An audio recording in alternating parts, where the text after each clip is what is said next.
Bizim oradaki kızlarımızı, kadınlarımızı çalıştırma bahanesiyle Çin'in iş taraflarına götürüyor. 5 Temmuz olaydan çıkma sebebi. Orada Çinlilerle evlenmeye zorluyor. Orada kalmaya zorluyor. Doğum kontrolü yapıyorlar. Yeni nüfus oluşmasını engellemeye çalışıyor. Bunun gibi demografik, yani insan unsurunu azaltmaya yönelik. Aç bırakıyorlar, işler veriyorlar, dışarıya göç ettirmeye çalışıyorlar. İkincisi, kültürel asimilasyon yapıyor. Kültürel asimilasyon dili kullandırıyorlar. İlkokuldan itibaren Çince öğrenmeye mecbur ediyor. Çince okullarda Çince eğitim veriyor. Almayanları herhangi bir yere imkan vermiyor. Dini ibadetler, yani dini kimliklerini yürütmeleri için imkan sağlamıyor. Bir ara Türkiye'de bir ulusal gazetesi yayınlanmıştı. Caminin kapısına bir şey asmışlar. Talimatname. Kimler giremez? Memurlar giremez, askerler giremez, 21 yaşından küçük gençler giremez, kadınlar giremez, efendim şu giremez. Camiye giremiyorlar. Talimat yasak çünkü. Çünkü camileri göstermez. Türkiye'de millet kendisi 3 tane cami açılıyor. Oranın görevli imamı var Komünist Partisi'nde. Dini de ortadan kaldırmaya çalışıyor ve hurafe yayınlaşmaya çalışıyor aslında. Güzel bir şey söylüyor. Yani temel İslam'ın referansına uzak tutmaya çalışıyor. Nükleer deneme sahası yaptılar doğrultusunda. Evet, o çok önemli. Dokun orada biliyorsunuz. Hala onun etkileri, yani sözde denemeler durdurdular uluslararası tepki üzerine ama etkileri hala devam ediyor. Hala insanlar sakat doğuyor. Hala nesiller orada kurumuş vaziyette. Hala coğrafyadan oradan verim anlamıyor. Yani devamlı Çernobil'de şimdi evet, Fukushima.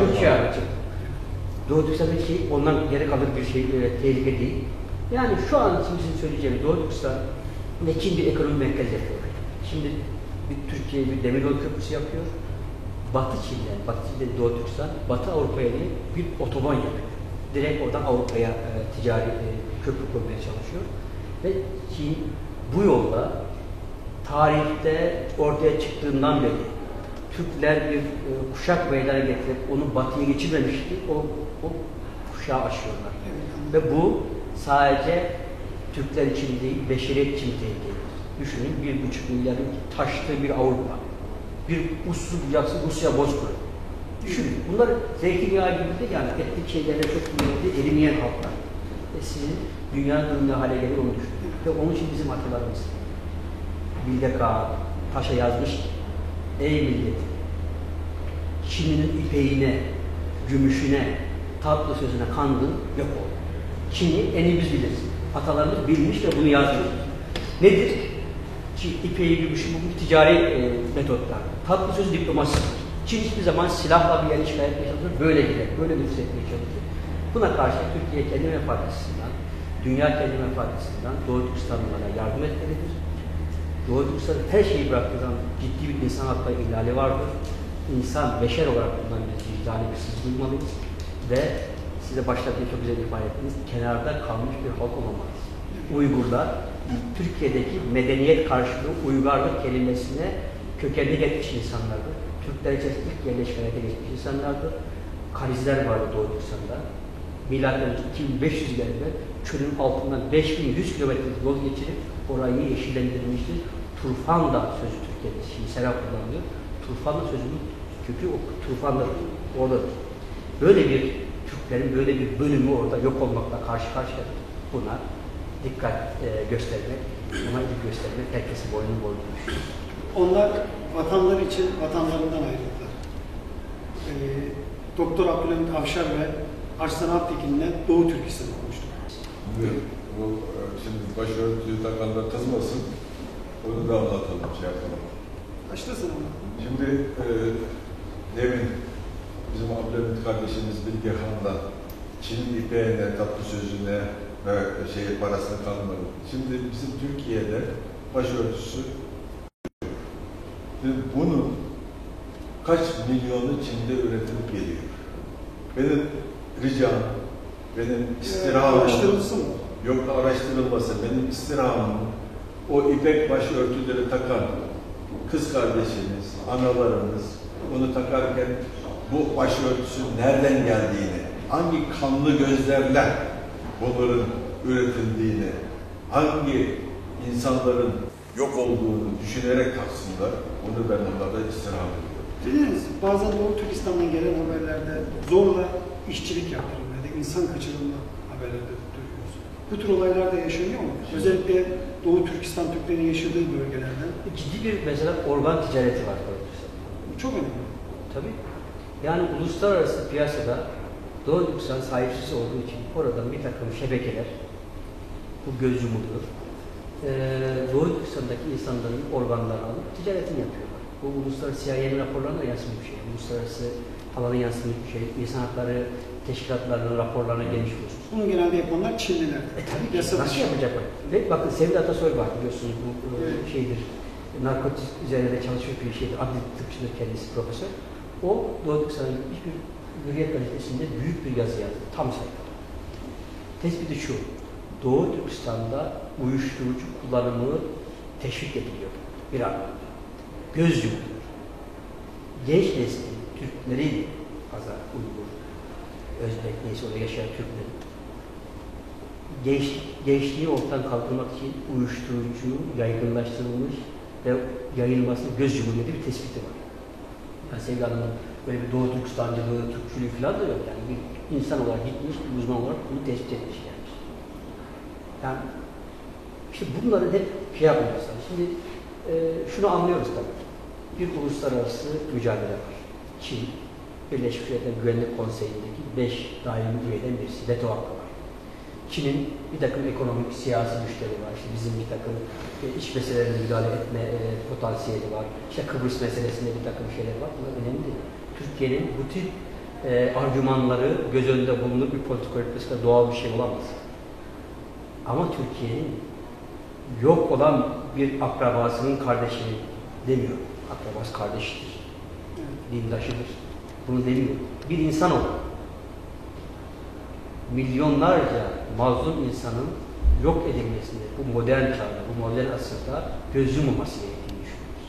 İnsan olarak sadece bunu söylüyoruz. Çünkü biz devlet olarak, insan olarak Afrika'ya da sesimizi çıkartıyoruz, Avrupa'ya da çıkartıyoruz. Çıkartıyoruz çünkü insanız biz. Herkes çıkartıyor modern çağda. Küreselleşmeciliğinde. Hiçbir şey gizlenmiyor. Ama bazı yerde gür çıkıyor, bazı yerde içeriden söyleniyor. İmanın son derecesi. Buğz etme aşamasında kalıyor. Biz istiyoruz ki hiç olmazsa buğz edilsin.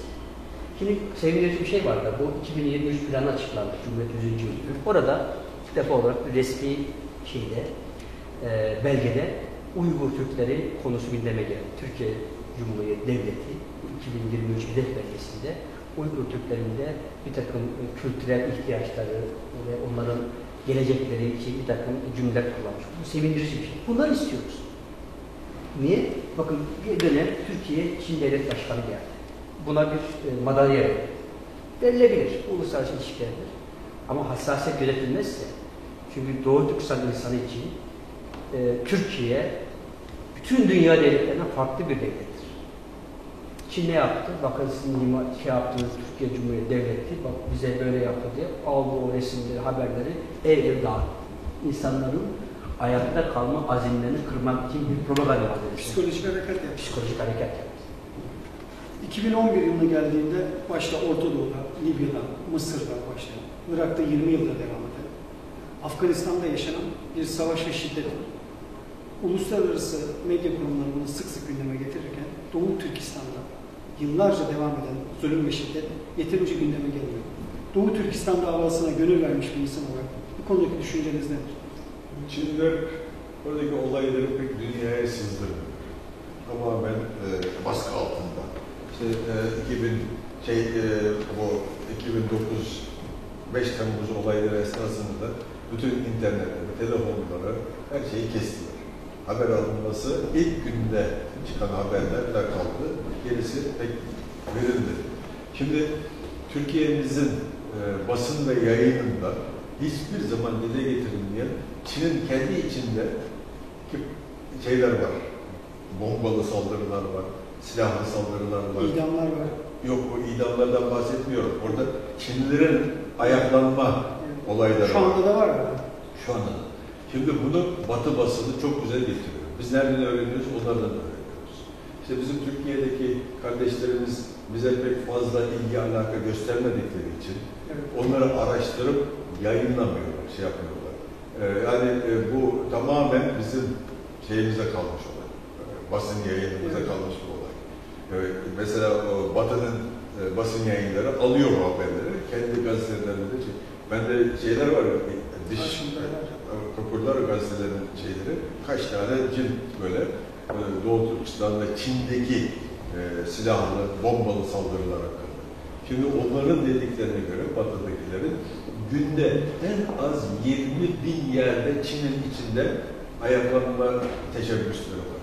Yani şimdi bu Kuzey Afrika'da olan olaylardan sonra Çin çok büyük bir tedirginlik içinde. Neden yalnız Doğu Türkistan'dan değil, Çin'in kendi içinde ayrımcılar var. Yani şimdi öyle bir teşkilat var ki dünya çapında tanınan Falun Gong Harekatı diye. Evet. Çin'in başına en çok ağrıtan olaylardan bir tanesi olur. Şimdi dış dünyada yaşamakta olan ve Amerika'nın da çok büyük desteğini alan demokratik Çinliler var. Bunların merkezi Amerika'da. Evet. Falun Gong Harekatı'nın da merkezi Amerika'da. Bunlar Çin'in başını müthiş ağrıtıyor, şey yapıyor. Ve bu şeydeki olaylar, Kuzey Afrika'daki olaylar, Orta Doğu'daki olaylar Çin devletini çok büyük derecede tedirgin ediyor. Şimdi bunları görerek Doğu Türkistan'da ileride bu demir yolları şeyler yapıldıktan sonra tabii ki Çin'in enerjisi Orta Doğu'dan oraya akacak, ürünleri de tren yollarıyla dünyaya yayılacak. Şimdi bunun da Çin'e güzelce anlatılması lazım. Biz Çin'deyken 48 senesinde annemlerle beraber biz Çin'e gittik. Doğu Türkistan'a. Bir folklor ekibi oluşturmuştu rahmetli babam. Onu tanıtmak için gittik. Bizim Nankin'den Şanghay'a giden trene ben önceki trene binmişim, artistlerle beraber gitmişim. Biz ikinci trene binecektik. O trene annem kaçırıyor beni bulamadığı için. O tren gittikten sonra, Şanghay'a gittikten sonra telefonla öğrenip öyle gelir. O treni kaçırdığımız çok iyi olmuş çünkü komünistler tarafından patlatılmıştı o tren. Evet. Şimdi bu durumlar o zaman komünistler kendi Çinli'ye karşı mücadele ettiği zaman bu tren yolları yapıldığı zaman orada istikrar istiyor. Hem Orta Asya'daki cumhuriyetler, siz Türk Cumhuriyetleri diyorsunuz, kabul etmiyorum ben onu.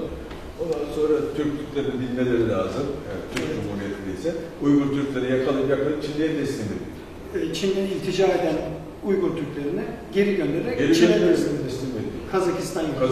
Kırgızistan yapıyor, Özbekistan yapıyor. Bu nasıl ırktaşlık, bu nasıl dindaşlık?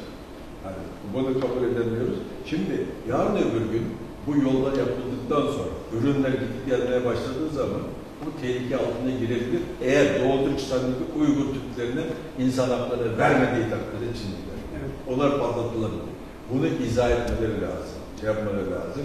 Yani Çinlileri güzelce anlatmak lazım. Sen madem bu coğrafyada istikrar istiyorsun, o zaman bunlara insan gibi muamele et. İnsan olarak gör bunu. Onun için gelecekteki istikrarı bozulması istemiyorsan. Onlar vatanları için vatanlarından ayrıldılar. Gökhilal'de Doğu Türkistan'a konuştu. Programımızın sonuna geldik.